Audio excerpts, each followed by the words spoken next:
Subscribe to my YouTube channel, share it with your friends, and comment your thoughts. The voicemail, the scream wasn't in the voicemail, it came after. Sarah bolted upright in bed, sweat soaking the back of her neck, phone still pressed to her ear like it had been glued there. Her breath caught in her throat, fingers trembling. She couldn't tell if she'd screamed or if the sound had come from somewhere else. Maybe the hallway outside her apartment. Maybe the dream she couldn't remember. Maybe something worse, but what she did know was this. The voice on the voicemail, it was Jacob's, her brother, dead 5 years. She stared at the glowing screen. The call had come in at exactly 3:17 a.m., marked only as unknown caller. No transcription, just a single corrupted-looking file. Her finger hovered over it again. Play, a crackle, a strange, wet static, then the whisper, Sarah. A pause, a strange gurgling in the background like someone breathing through water. Don't trust him. Another pause, then a click, the unmistakable metallic snap of a switchblade. The voicemail ended. Sarah's heart thudded against her ribs like it wanted to claw its way out. She sat frozen, back pressed to the headboard, staring at nothing. Her breath came in short, shallow gasps, like she was drowning in air. She didn't cry, not yet. She just listened to it again and again and again.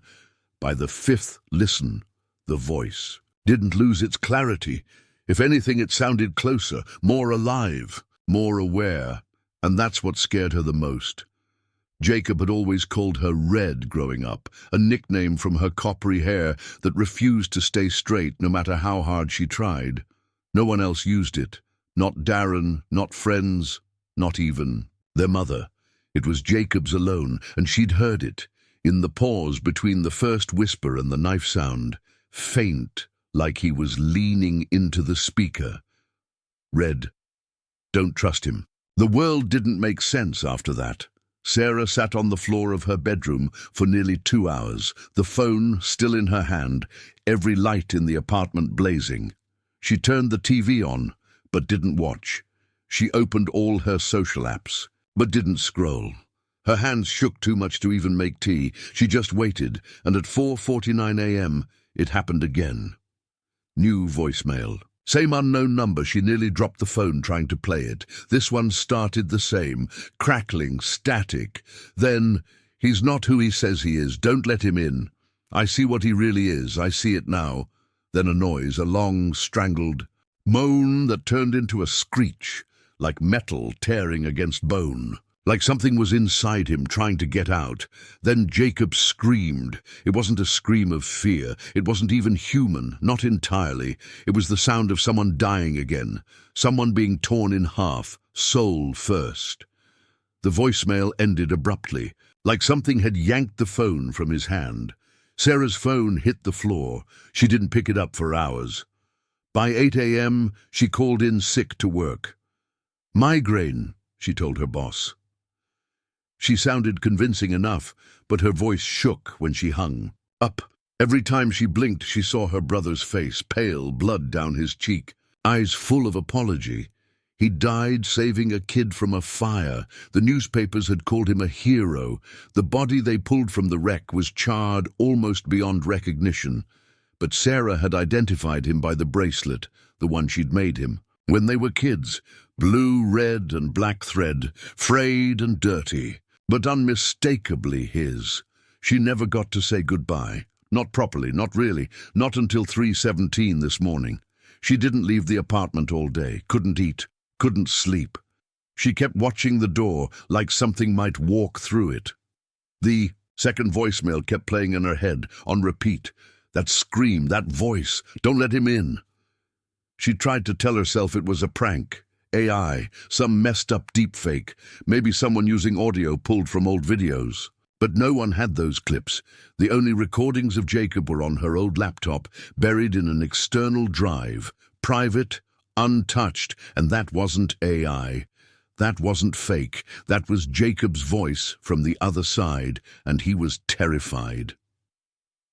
At 8:22 p.m., her doorbell rang. She flinched so hard she knocked over her tea mug, cold and untouched on the coffee table. Her eyes darted to the front door. Someone was standing on the other side.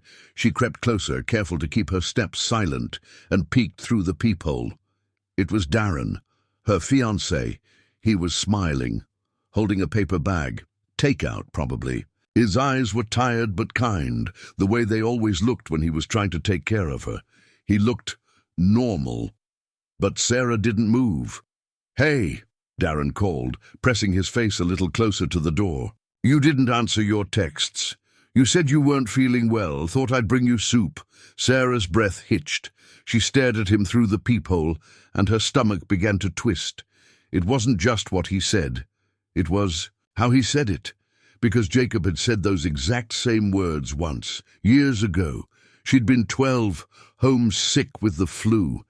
He'd come home from school early just to check on her. He'd brought her soup and said, "You didn't answer your texts. You said you weren't feeling well. Thought I'd bring you soup." She never told anyone that, not even Darren. "Sarah." Darren knocked, gently. "Red." She staggered back from the door like it had burned her. He had never called her that, not in the 3 years they'd been together. Never once. The blood in her veins turned to ice. The doorbell rang again, longer this time. A flat, extended buzz. Something inside her told her not to open it. Not now. Not ever. She backed into the kitchen and grabbed her phone, nearly dropping it in the process. She pulled up her voicemail. Another message. New voicemail, 8:23 p.m. She tapped it open with trembling fingers. There was no static this time, just Jacob's voice, clear, direct. He's wearing Darren's skin. Then silence. Sarah backed. Into the hallway, her breath coming in sharp, panicked gasps. Darren was still out there, still ringing the bell, still saying her name. "Babe, what's going on? I just want to come in." His voice was calmer now, even, but there was something wrong beneath it, and something flat, something trying too hard to sound real. Sarah slid to the floor, clutching her phone. He's wearing Darren's skin. What the hell did that mean? Was this a prank? A hallucination? Had she lost it completely, or was something in her brother's voicemails trying to save her? The hallway light above her flickered, then died. She sat there in the dark, her back against the wall, heartbeat racing, watching the crack of light under the front door. A shadow moved across it, back and forth, then still. Knock, knock, knock. 3. Slow taps, not with knuckles, with something harder. Metallic, then the voice again, only now it was wrong. It wasn't Darren's voice anymore. It started as his, soft, concerned, but shifted mid-sentence. Twisted. "Red, let me in. I brought you soup." But the last word came out wet and gurgling, like it was being forced through lungs filled with blood. She put her hands over her ears and tried not to scream. The knocking stopped. Silence. She waited a full 10 minutes before crawling back to the door. She looked through the peephole. No one was there. She opened her phone, another voicemail. 34 p.m. This one was shorter, just one line. "Don't sleep. He can't take you if you're awake." The thing in his skin, Sarah, didn't sleep. She couldn't. Every time her eyes drifted closed, she saw Darren's face again. That version of Darren. Mouth wrong, eyes too still, voice catching on the word soup like it didn't quite fit in his mouth, and Jacob's final message echoed louder than anything else. "Don't sleep. He can't take you if you're awake." It played on repeat in her mind, a warning sealed in ghostly breath. But now it was 5:12 a.m., and the darkness outside hadn't changed. She hadn't opened the curtains since last night. The windows seemed too thin, the walls too hollow. Like if she blinked long enough, something might slip through the cracks and crawl inside. Sarah made coffee she wouldn't drink and stood by the sink, staring at nothing. Her reflection in the dark kitchen window looked pale, bruised under the eyes, not like someone having a bad night, like someone who was already haunted. She opened her phone again. No new voicemails, just the same 3. She played the last one once more, hoping, God help her, for anything new. Same voice, same sentence. "Don't sleep. He can't take you if you're awake." What did Jacob mean by take? And who was he talking about? Her doorbell never rang again. Not that night, not the next day, not even when she forced herself to shower and stand fully clothed in the middle of the apartment, wondering what the hell she was supposed to do.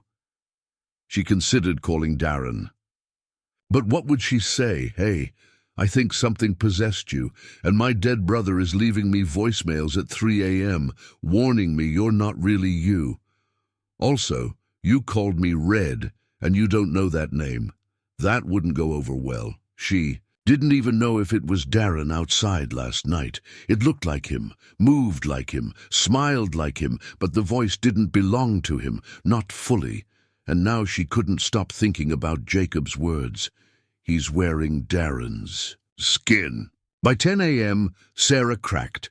She packed a duffel bag, phone charger, wallet, knife from the kitchen drawer, and left her apartment. She drove aimlessly for a while before her hands took her somewhere familiar. Jacob's grave. It was just outside town. A quiet cemetery with cracked marble headstones and wind chimes someone had hung in the nearby oak tree. Sarah had only visited twice in 5 years. The first time, she brought flowers and sobbed until her knees gave out. The second, she stayed exactly 6 minutes before driving away without looking back. This time, she parked under the oak, stepped out into the wind, and felt something shift in her gut. The cemetery was quiet, too quiet. Even the chimes were still.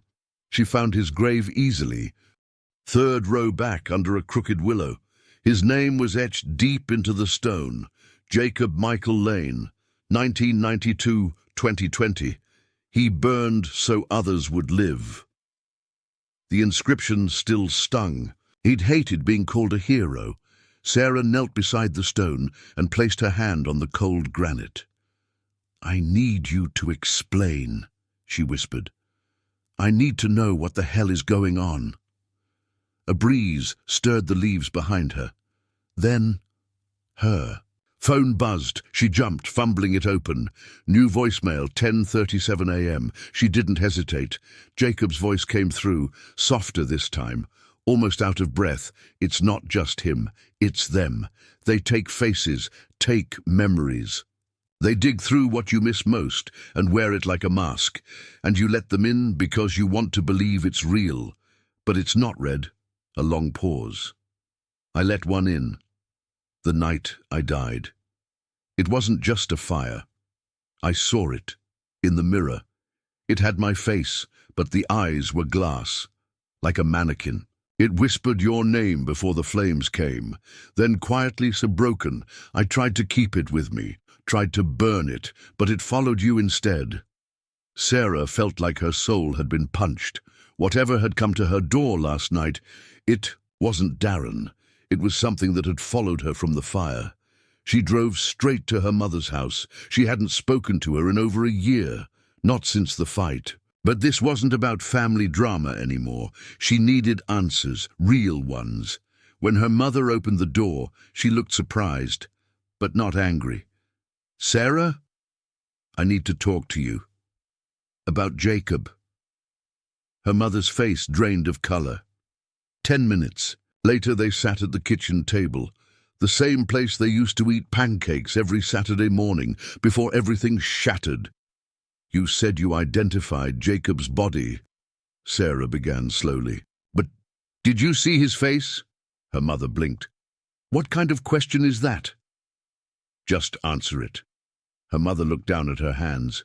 "No, I saw the bracelet. That was enough." Sarah's throat tightened. "So it could have been anyone." "It wasn't. The DNA confirmed it. They said it was him." "Did you ever get the results?" "No. The fire marshal told me." Sarah leaned in. "What if it wasn't him in that fire? What if it was something else?" Her mother flinched. "Sarah, stop. He's been leaving me voicemails, warnings. Something took Darren's face, and Jacob's trying to help me." The kitchen fell, silent. Then her mother whispered something she hadn't expected. "I used to hear him too." Sarah stared at her. "What?" "After the funeral.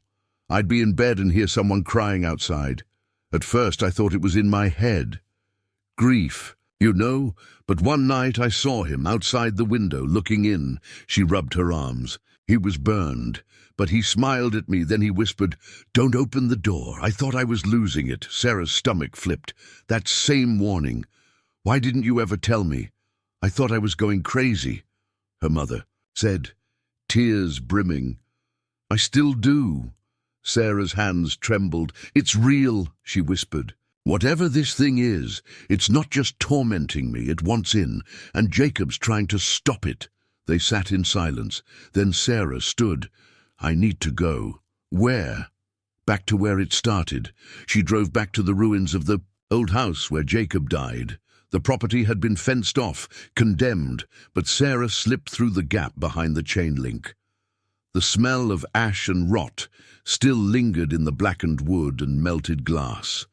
Her boots crunched over scorched tile and snapped floorboards. It felt wrong to be here, like walking into a wound that never healed. But then she found it. Jacob's old bedroom, mostly collapsed except for the far wall, the one with the mirror. It was cracked but still intact, somehow. And as Sarah stepped in front of it, her reflection didn't move. Not right away. Her breath caught. She stepped closer, and the thing in the mirror finally tilted its head, just slightly, a fraction off from her own movement. Then it smiled, not with her mouth, with Jacob's. Her phone buzzed in her pocket. She fumbled it out with shaking hands. New voicemail. 12:06 p.m. She pressed play. Jacob's voice was distorted, strained. It's in the mirror, Red. That's how it travels. Through memory, through grief. When you look too long, it borrows you. Break the glass. Don't look again. The voicemail ended. Her heart thudded. The reflection's smile widened. She backed up, reached blindly for something, anything, to throw. Her hand landed on a rusted metal rod in the debris. She swung it hard. The mirror shattered, and the second it did, something screamed, not out loud, inside her head, like glass slicing through her brain. She fell to her knees, clutching her skull. Error in message stream, the face under the floor. The scream that followed wasn't heard. It was felt, a violent, shrieking wrongness that tore through Sarah's skull like a red-hot nail being driven behind her eyes. It came not from outside, but from within, as if some part of her soul had been yanked forward, forced to stare into a horror it was never meant to comprehend. The mirror was gone, shattered into 1,000 jagged pieces on the blackened floor, and whatever had smiled back, whatever had worn Jacob's face in the reflection, had vanished with it, but not before leaving something behind. Blood. Thin streaks of it ran down Sarah's upper lip. Her nose was bleeding. She wiped it with her sleeve and stared at the cracked floor beneath her. The world spun, slightly tilted, like her balance had shifted in the split second after the mirror broke. Her ears were ringing, not from the blow, from something else, something deeper, a sound she almost recognized, like the hum of static or breath caught inside a throat waiting to speak. But it was gone now. The voice, the mirror, the presence, all of it. Sarah's breath came in shudders. She tried to speak, maybe to cry out, maybe to laugh, but nothing came. Her throat was dry and tight, and all she could do was sit there, surrounded by the ash of a memory she hadn't dared revisit in 5 years. Then her phone vibrated. She almost didn't want to look, but she did. New voicemail. 12:28 p.m.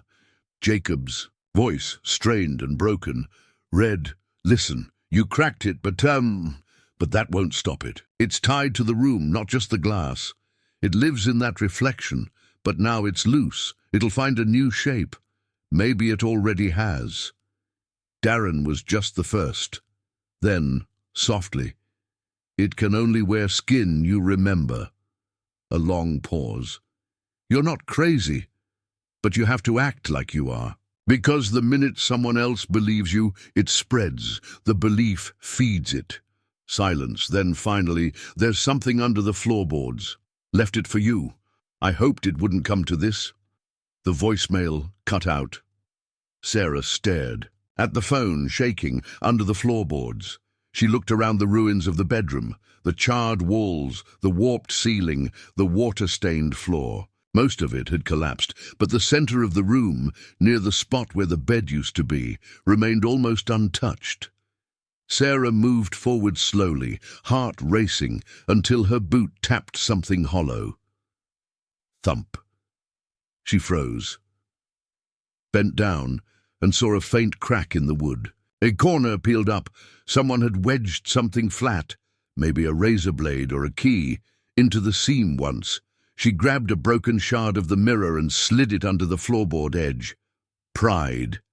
It came up with a groan of nails and smoke-stained wood, and underneath was a shoebox, half melted, covered in ash and wrapped in duct tape. Her hands trembled as she pulled it out. Another phone buzz. Not a call, just the battery warning on her screen. Low power. 6%. No time. She tore the duct tape off the box and opened it. Inside were a black cassette tape, a bundle of old burned Polaroids, a crumpled letter with her name written in Jacob's handwriting, and something that looked like a mask. Not a Halloween mask, not plastic. It was leathery, wrinkled, skin-colored, and it had eyes. No, not real ones. Drawn on, scratched into the surface like someone had used a nail to carve them into the flesh. Sarah dropped it instantly, a bile rising in her throat. The thing hit the ground with a sickening wet slap. Her hand brushed the letter instead. She opened it. Jacob's handwriting, shaky, desperate. Red, if you're reading this, it means it followed you. I tried to kill it in the fire, but fire isn't enough. It feeds on memory, trauma, guilt, all the things we carry, all the things we bury. You probably saw it by now. The smile, the mirror. That thing isn't a ghost, it's not a demon, it's a weight, like rot in the mind. It puts on a face you'll believe, the face you miss. I wore the mask once. I thought I could trick it, beat it at its own game. But the second I looked in the mirror wearing it, it spoke with your voice. I knew then. It wasn't about me, it wanted you. There's only one place to finish this. You have to go to the cabin. You remember the one I told you never to visit. Again, burn what's inside. Don't talk to it. Don't believe anything it shows you. And whatever you do, don't let it say your name. Love you always. Sarah stared at the final line. Don't let it say your name. She folded the letter, hands numb. Her mind raced back to that single, terrifying moment on her apartment intercom. Hi, Red, the way Darren had said it. The voice just slightly off. The pause. Like it didn't recognize her, just knew what name to wear. Had she already let it speak her name? Had she already invited it in? Sarah left the house without looking back. She drove in silence, following instinct and fragmented memories toward the place Jacob warned her about. The old family cabin tucked into the forest off Route 77. They hadn't been there since they were teenagers. Their dad had taken them one summer, just once. Sarah had tried to forget it, but now it clawed back. The dusty deer heads on the wall, the sour smell of pine and mildew, and one night, the dream she'd had as a child, of someone standing at the foot of her bed, wearing her father's face. Only now she wondered, was it ever a dream? The forest thickened as she turned off the main road. Her phone lost signal 2 miles in. She didn't care. This was the only way forward, the only way to end it. By the time she reached the cabin, the sun was setting, casting long shadows through the trees like fingers reaching for her. She parked and stepped out. The cabin looked abandoned, roof sagging, door ajar. The air smelled of dust and something else, something older, rotting memory. Sarah held the shoebox under one arm. Inside it, the mask, the tape, the letter. Her phone battery was at 2%. No service. She opened the door slowly. The creak echoed. Like a scream, the inside was exactly as she remembered, and not. The furniture was still there, the moth-eaten couch, the stone fireplace, but the pictures on the wall, they were wrong. Every frame held a blurred face, like someone had smeared their fingers over the photo until only the outline remained. Sarah stepped closer, and then the faces moved. Not in the frames. Behind her. She turned. No one, but a whisper rode the air. Red. Soft. Just behind her left ear. She didn't wait. She dumped the box into the fireplace. All of it. The photos, the tape, the mask. She lit a match, tossed it in. The fire roared instantly, too fast, too high. The flames screamed. No, not the flames. The mask. It screeched as it burned, curling and writhing as if something inside. It was alive and being cooked. Sarah stumbled back, covered her ears. Then her phone buzzed one last time before dying. Final voicemail, 7:05 p.m. Jacob's voice. No distortion. Clear. Calm. You did it. You found it. You burned the skin. That's the only way. But it's not over. It never really ends. You have to remember one thing now. A pause. Just long enough to raise the hairs on her neck. It doesn't need mirrors anymore. Click. The fire sputtered. The cabin went silent, and from the wall behind her one blurred photo, the one closest to the fireplace, had cleared. It now showed Sarah, asleep, last night's clothes, lying in her bed, and standing over her was Jacob, smiling. But the eyes, those weren't Jacob's. They were glass. The thing that looks like Jacob. Sarah didn't scream. She couldn't. The breath caught in her lungs as she stared at the photo. Herself, sleeping just last night, and the thing standing over her, wearing Jacob's face. The grin was too wide, the teeth too straight, the eyes were dark, glassy, empty of anything human. She backed away from the photo, heart hammering so loudly she thought her ribs might crack her. Phone was dead. The woods were miles from the nearest town.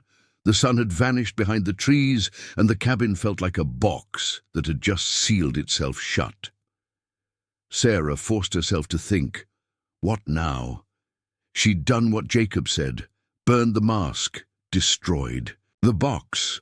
But the voicemail's final words rang in her mind like a threat. It doesn't need mirrors anymore. Whatever this thing was, it had evolved, maybe even expected this. She grabbed the half-burned letter from the ashes. Most of it was charred black, but part of Jacob's last sentence was still readable. Can't destroy what you still carry. Inside, you have to... The rest was gone. Suddenly, the cabin lights flickered. Sarah looked up. She hadn't turned anything on. The lights shouldn't work. No power, no wires. Then came the knock. Not on the front door. On the inside of the bedroom closet, 3 slow, deliberate raps. Knock, knock, knock. Sarah's mouth went dry. She turned toward the hallway. The closet door at the end of it was slightly open, only by an inch, but enough to see blackness inside. No clothes, no light, just void. She picked up the fireplace poker with trembling hands. Knock, knock. This time, only 2, like it knew she was coming. She took a single step forward. The floor creaked, and then... Red? The voice was Jacob's again, warm, familiar, just like the voicemails. You shouldn't have come here alone. She stopped mid-step. Jacob? She said aloud. It didn't answer, but the closet door swung open. No wind, no creak. Just slow, patient movement, like it had been waiting for her to notice it. Inside, nothing but darkness, and then she saw the shape, low to the ground, crouched, just out of sight, something crawling. She turned to run, but the hallway behind her was gone. The doorway had vanished. The walls were closing inward, melting like wax. She was trapped, and then it crawled out, not fast. Not like a jump scare, no. It moved slow, deliberately, like it wanted her to see every wrong detail of its body. It had Jacob's face, at first, then her father's, then her own. It changed in flickers, each face smiling the exact same way, with teeth that were too dry, as if they had never touched flesh. Sarah swung the poker. It passed through the thing, not like air, not like smoke, like something thick and soupy and impossible to grasp. The thing lunged. She fell back and hit the ground, but not the cabin floor. It was concrete, cold, damp, and everything was dark. She gasped, sitting up. She wasn't in the cabin anymore. She was underground. The walls were grey, mould-streaked. Pipes ran along the ceiling, dripping. A single dim light bulb buzzed overhead, swinging gently. She stood slowly, trying to get her bearings. Then came the sound again, a familiar click. Her phone. It had somehow powered back on, but it wasn't ringing. It was recording, a video. And on the screen was her, lying on the floor, but she wasn't moving, and there was someone else in the frame, standing over her, back turned, wearing jeans, a faded hoodie. Her phone screen went black again, and a new voicemail popped up. From unknown timestamp. Now, it's not just me, Red. It's you. It's all of us. You keep us here. You keep feeding it. Silence, then come home. Click. Sarah stumbled forward, panicked, heart splitting in her chest. This wasn't real. This couldn't be real. She tried the door, locked. She beat on it with both fists, screaming until her throat felt raw. Finally, she stopped. Her breath fogged in front of her. The room had gone freezing cold, and in the corner, written in soot, or blood, she couldn't tell, were words on the wall. "Do you remember what you did?" Sarah shook her head. "No," she whispered. "No, I don't." And suddenly she did. Not everything, but a flash, a moment. She and Jacob, screaming, an argument, the fire, his eyes full of fear, not at the flames, but at her, and then silence. What had she done? She collapsed in a heap, rocking, crying. Her body hurt, her soul hurt. Then footsteps above her. Someone was walking across the floor, in her apartment, because she was home again. The illusion broke. She was sitting on her living room floor, the carpet damp, her hands clutching a burned photo. The apartment lights were off, and someone was in the hallway. She rose slowly, one step, two. The hallway stretched in a way it never had before, longer than it should be. Impossible. Wrong. At the end of the hall, Jacob, or what looked like Jacob, only this time he wasn't smiling. He was weeping, and his face glitched, not like a screen, but like reality couldn't decide who he was supposed to be. "Red," he whispered. "You have to let us go." "What does that mean?" she choked. "You kept us alive," he said, "in your head, in your pain, in your guilt." "I didn't mean to, but it doesn't matter anymore, because it used that." The lights flickered. Then his expression changed, eyes wide, panic. "It's here. It knows I'm not strong enough to keep it out anymore." Then suddenly his eyes rolled back, and the mouth, still Jacob's, stretched unnaturally wide, and it spoke. "You were the fire. You are the flame, and everything burns in your name." Sarah backed away, too fast, tripped over the coffee table, hit the floor. Blood from her elbow smeared across the rug. She crawled back toward her phone. Dead again. She didn't care. She screamed, "What do you want from me?" The thing wearing Jacob stood in silence, then pointed to the mirror on the wall behind her. She turned and saw every version of herself reflected back, each from a different point in her life. One was 5 years old, one was a teenager, one was her last week, asleep in bed, and one, the last, was her now. But smiling, the smile was identical to the one Jacob had worn in the photo. The mirror, Sarah stepped forward, toward the glass, eyes black, mouth opening. Then, "Let me in," and Sarah understood. It never wanted Jacob, not truly. He was just the door. She was the house, and now it wanted to move in. She acted without thinking, grabbed the heaviest object near her, a bookend, and hurled it at the mirror. Glass exploded, and with it, every light in the apartment blew out. Blackness, not silence. She could still hear it breathing, the crackling of flames that didn't exist, and a single whisper in the dark. You still don't remember what you did. When the power returned, she was alone. Truly. No more Jacob. No voices, no messages. Just silence. She sat for a long time, breathing, shaking. Then she picked up the old photo, the one that had somehow returned to her hand, and looked closer, and there it was, hidden in the bottom corner, the date, the night Jacob died, but also the night she had tried to end her life and failed. But what if he had tried to stop her? What if he'd been burned trying to save her? What if her grief had built a prison she couldn't see and trapped him inside? Sarah wept, not for Jacob, not for herself, but because something terrible had happened, and she still didn't fully remember what, but she would. She had to, because whatever was wearing her brother's voice wasn't done. That night, she slept on the couch, but not for long, because at 3:11 a.m. her phone powered on by itself. No charger, no reason. One new voicemail from Jacob, timestamp, tomorrow, 2:09 a.m. I remember what you did. Click. The truth. Beneath the fire at 2:58 a.m. Sarah was sitting upright on the couch, fully awake. The voicemail hadn't played again, but she didn't need it to. The words echoed in her head like an accusation carved into bone. I remember what you did. She hadn't gone back to sleep, not since the mirror shattered, not since Jacob's double tried to crawl inside her skin. She stared at the phone in her lap, waiting for it to ring again, but it didn't. 59. Why tomorrow? What kind of message was dated in the future?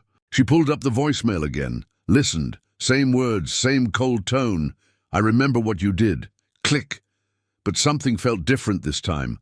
A faint background sound, not static, more like breathing. She played it again, turned up the volume, and there it was, underneath Jacob's voice, soft, wet, sobbing, a girl, or a young woman, herself. The sound stopped just before the voicemail cut off. But that second, that sliver of pain, it unlocked something, a memory, not complete, but enough. She was 17 again, the night of the fire. It wasn't raining. She remembered that now. The stars had been out. She'd locked herself in the basement after the worst fight they'd ever had. Jacob was screaming. She was too. Then silence. And then she smelled smoke. From inside the house, Jacob had been. In the garage with the tools, with the gas cans. She ran to the basement door. Tried it. Locked. She had locked it. She'd been so angry, so stupid, she didn't want to see him again that night. The smoke thickened. Fire licked the walls outside the door. She pounded, screamed. Jacob! And then his voice. On the other side, I'm here. I'll get you out. She remembered his face now, and through the smoke. Black soot clinging to his skin, sweat pouring, eyes wide with fear. He forced the door open and pushed her out, but he didn't follow. She'd screamed for him, reached back. But the stairs collapsed behind her. She watched the ceiling give way, fire swallowing the dark. She ran. She left him. Now, sitting in her apartment, Sarah cried harder than she ever had. The shame hit like a wave. The grief she'd buried, chained down for years, was awake, hungry, shaking the walls of her sanity. I didn't remember, she whispered. I didn't want to remember. The phone lit up again, but no ringtone, no vibration. Just a new app on her screen, one she hadn't downloaded. Red room, no icon, no uninstall option, just a black square. She opened it.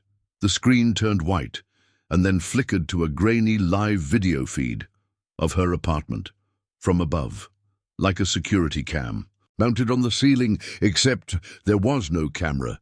She saw herself staring at the screen, and behind her, a shadow, something standing just out of frame. She spun, nothing there, looked back at the phone, Now the figure was closer, still behind her. No face, just a silhouette, taller than Jacob, arms too long, a crooked posture like its spine had bent. From crawling through places it didn't belong. Then, new notification. Would you like to remember the rest? Yes. No, her thumb hovered. She didn't want to. Every cell in her body screamed, don't, but she pressed. Yes. The screen flashed red, then turned black. Then, the world fell away. She was back in the basement. The fire hadn't started yet. The argument was still happening upstairs, Jacob yelling. She heard her name. Red. He was trying to talk to her, trying to tell her something. She'd already taken the pills. That part came back fast. The bottle in her hand, the letter torn in two. She'd wanted to die. The fire wasn't his doing. It was hers. She'd knocked over the heater in the basement. The faulty cord sparked, and by the time Jacob smelled smoke, it was too late. He still came for her, still broke down the door. And in the last moment, when the fire reached him, he had pushed her out, not to save her life, but to make her live with it. Sarah woke up in the hallway, on her knees, hands shaking. The apartment looked wrong again. Dimmer, stretched, walls breathing like lungs. The mirror was whole, as if it had never been shattered, and inside it, Jacob, his real face this time, burned, eyes hollow, but his. I forgive you, he said softly. Sarah sobbed. No, you can't. I already did. But it's not about me anymore. She looked at him. What is it then? His face changed, grew dark. You fed it, your pain, your guilt. Every time you remembered me wronged, it grew stronger. What is it? She whispered. Jacob tilted his head. A shadow, a parasite. It wears our faces, feeds on regret. It followed us after death, because you never let go. Then how do I kill it? You don't, he said. You starve it. The mirror cracked again. The lights blew out. Jacob was gone, and the thing was back. Not behind her. Inside her. She felt it, crawling up her spine, whispering things that weren't in words. Memories twisted into lies. Her death. His voice. Her. With fear, she stumbled backward, fell to the floor and saw something new. The box, the one she had burned at the cabin, now sitting in her hallway, unburned, whole. It wanted her to open it. Starve it, she repeated. Starve it! That's when she understood. Opening the box, burning the mask, listening to the voicemails, all of it had fed the thing, given it space to grow. But what if she did the opposite? What if she ignored it? She stood, turned her, back to the box, walked toward the kitchen. The hallway stretched again. The whispers grew louder. Jacob's voice, her father's voice, her own. The crying girl in the voicemail, don't leave me again. Don't abandon me. You'll kill us all. But she didn't turn back. She walked into the kitchen, opened the faucet, washed her hands. Blood swirled into the drain. The air behind her turned cold. The thing was inches away now. She could feel it pressing against her spine. She breathed in and whispered, "You're not real." The lights shut off again, but she didn't scream, didn't move. And then, slowly, the air began to warm, the shadows faded, and the silence became real. Not supernatural, not haunted, just quiet. She turned. The hallway was normal again. The box was gone. The mirror was cracked but no longer reflective. The phone on the table buzzed. New voicemail. From Jacob. You did it, Red. You set me free. But there's one more thing. You'd need to know. Click. He last message. The voicemail ended and the silence that followed wasn't comforting. It was the kind that made your ears ring, like standing alone in a forest after something hungry has stopped moving. Sarah stood frozen in the kitchen, the weight of Jacob's words sinking into her chest like lead. You did it, Red. You set me free. But there's one more thing you need to know. What more could there possibly be? She thought it was over. The box was gone. The voices had stopped. The hallucinations, or hauntings, or whatever they were, had faded. But She knew better. Nothing just stops like that. She walked to the living room. The phone sat on the table, silent now, waiting. She hesitated before touching it. Then another ding. New voicemail. Scheduled for 3:33 a.m. It was 3:32. Her hands trembled. She didn't know if she wanted to hear it, but something inside her whispered, "You have to," because if Jacob had been trying to tell her something all along. This was it, 3:33 a.m. She hit play. The line opened with static. Not white noise, but a kind of broken, jagged shuffling, like something scraping the inside of a metal pipe. Then Jacob's voice. "I didn't die in the fire." Sarah blinked. "What? Not? Right away. They told you I did. Said the coroner confirmed it, but they never found all of me, did they? Because I wasn't there." She covered her mouth. "No, I got out, Red. I was burned, hurt, half-conscious. I crawled through the backyard, through the woods. I tried to make it to the neighbor's house, but something found me first. It came. From the tree line, not a person, not an animal. Something wearing me. It told me my sister would forget me, that you would replace me, and then it offered me a trade. It said if I gave it my pain, my hate, it would spare you. So I said yes. And it buried me alive, but it kept my voice. And now, it's wearing yours." The voicemail cut, then a new one started immediately. "From unknown number, it's not over." Sarah dropped the phone. Her legs buckled and she hit the floor hard. Not dead, Jacob had lived, at least for a while, and the thing that haunted her, the voice, the shadow, had fed off his agony just as it had fed off hers. Maybe that's why. The guilt never felt clean, because it wasn't just memory, it was being infected, and now it wanted more. The room changed again. Walls warped, the floor grew damp beneath her, and the mirror, that cracked, useless mirror, began to glow.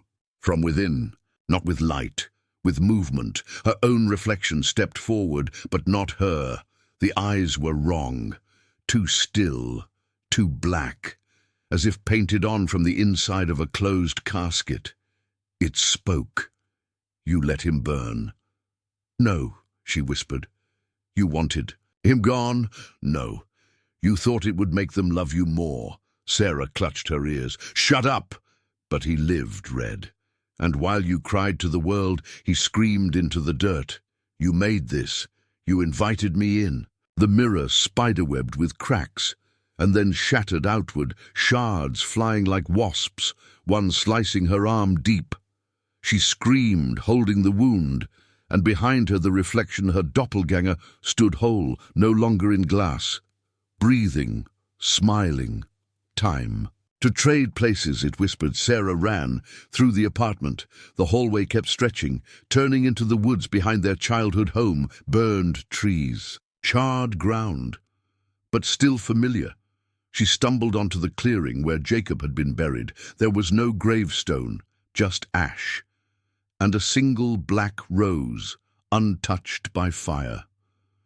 The thing was behind her now, her voice, her face, her footsteps. She fell to her knees at the spot and dug, not with tools, but bare hands. Flesh tore, dirt filled her nails. And then wood, a small box, not the cursed one from before. This was different. Jacob's initials burned into the lid. She opened it. Inside was a cassette tape and a note. "Play this when the lies come home." The tape was old, warped, but she knew where it belonged. Back in the apartment, Sarah rummaged through the hallway closet until she found it. Their dad's old cassette recorder. She shoved the tape in and hit play. Jacob's voice filled the room. Not ghostly, not distorted, just Jacob. "If you're hearing this, it means I lost. Or maybe I won. Hard to say. Red, I didn't hate you. I never did. I was angry, yeah. You were hurting and I didn't know how to help. But I never wanted you gone. When it offered me the deal, I said yes because I thought I could trick it, give it my darkness so it would leave you alone. But darkness grows, Red, especially in silence. That thing, it feeds on secrets, regret. The stuff we pretend isn't real. And when you burned the mask, when you listened to the messages, you brought it back. But maybe you can end it. You have to tell the truth. Say what you've never said. And then walk away. No mirrors, no recordings, no fire, just you. You're stronger than this thing, but only if you stop feeding it. I forgive you. Can you forgive yourself? The tape ended. Silence again. Sarah sat there, tears sliding down her face, the blood from her cut drying on her skin. She whispered into the empty room, "I'm sorry, Jacob." She said it again, louder this time. "I'm sorry I wanted to die. I'm sorry I locked the door. I'm sorry I forgot.